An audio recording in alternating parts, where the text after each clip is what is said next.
ඔයාට මේ ලෝකේ වැඩියෙන්ම වටින දේ මොකක්ද? හරි හරි ගැලෙව දැම්ම කියා. දැන් ඔය කාට හොදන්නද දැම්මේ? අවුරුදු 18ක් නේද කොල්ලෙක් නේද? පුරුදු වෙනවා වැඩ ටික කරගන්න තමන්ගේ. අවදාත් අමුල කසාද බැඳ දවසට ගෙවල් වල ගෑනුන්ගේ මම් බැනුම් අහන්නේ. අම්මා කිසිම දෙයක් කියලා දිලා නැහැ කියලා. කෑවොත් පිඟාන මෙතන, රෙද්ද ගැලෙවොත් රෙද්ද එතන. මම මැෂින් එකක් කියලා හිතාගෙන ඉන්නේ. ඒක මම මොනවද කරන්න ඔයා? මොකද්ද පුතේ බැලුවොත් නැත්තම් ඔබනවා දවසම ඔබනවා. ඔයාට ඔක ඔබන වැරෙන්න වෙන වැඩක් නැද්ද? බලනවා ඔක පොඩ්ඩක් දීලා මිදුල පොඩ්ඩක් අතු ගාලා ගන්න. මේ ගේ පොඩ්ඩක් අස් කරලා දාන්න. මොනවද කරන්නේ නැගිට්ටොත් ඔබනවා දවට කන්නෙත් ඔක ඔබ නිදා ගන්නෙත් ඔක ඔබන ගම. මොන කරදරයක්ද පුතේ? ගෑනු ළමෙක් නේද පොඩ්ඩක් ගෙදර දොරේ වැඩපල පුරුදු වෙන්න කරන්න. නිවාඩු දවසට වැඩකට යනවා තමයි අපිත් වැඩකට ගියා ඒ කාලේ. විවිධ දවසට චුට්ටක් ගෙදර වැඩපල කරන්න පුරුදු වෙන්න, කැම ටිකක් වෙන්න පුරුදු වෙන්න. මොකද්ද ඔක හැමදාම? එපා වෙන්නේ නැද්ද?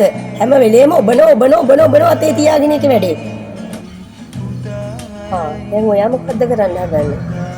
ඒ ටික අනේ ඔය තාලි කයින් යානවා මහල පොට්ටෙදි හොදන්න. ඔක මම කරන්නේ වගේ හැමදාම. කියලා යන්නේ වැඩ බලාගන්න කියලා. ඔයා මොකද දැන් ඔය කරන්න හදන්නේ එතන? පොල් ගන්න. අනේ යන්න සුදු වැඩක් බලාගෙන ගිහින් යන්න. නිදා ගන්න වැඩක් නැත්තම් ගිහිල්ලා ආවා මෙතන පොල් ගන්න. එක වැඩේ දෙක කරන්න. අන්තිමට මට මේව අස් කරලා ඉවරයක් නැති වෙන ඔයා වැඩ කරන්න. යන්න නිදා ගන්න ගිහිල්ලා. තව ටික කාලයක් ඉන්නේ කෙල්ලෝ ගෙදර ඉන්නේ. ඔන්න ඔය කාලා බීලා නිදාගෙන ඉන්නවා. යන්න මං කරගන්න. ඒ පුතේ ඔළුව රිදෙනවද? කෝ ඉන්න. යා මං ඔළුව අත ගන්න. තෙල් ටිකක් දාලා ඔළුව අත ගන්න. කොන්දද ඒක නම් කමන්නේ. මම බාම් ටිකක් ගාගත්තා. පෙන්ඩෝල් දෙකුත් දිව්වා යා. යන් ඔයා ගොළු චුට්ටක් අත ගන්න ඉන්න. බත් එක විසි කරන්න. මම මේ පාන්දර ඉඳන් නැගිට බත් එක නැගිටලා හදපු එක් කෑටයක් විසි කරලා තිබුණා බලාගෙන ටාස්පින් එකෙන් අරන් ගන්න දෙන ඔක්කොම ටික කනවා බත් ටික සෙරම. මෙච්චර මහන්සියෙන් උයලා ඔයා බත් ටික විසි කරන්න. කනවා බත් ටික සෙරම ටික. බලාගෙනයි විසි කරත් එහෙම බත් ඇටයක් හරි. ඒකමන කොමේ යමු කොමේ ඇති සබ්දියක් නැද්ද?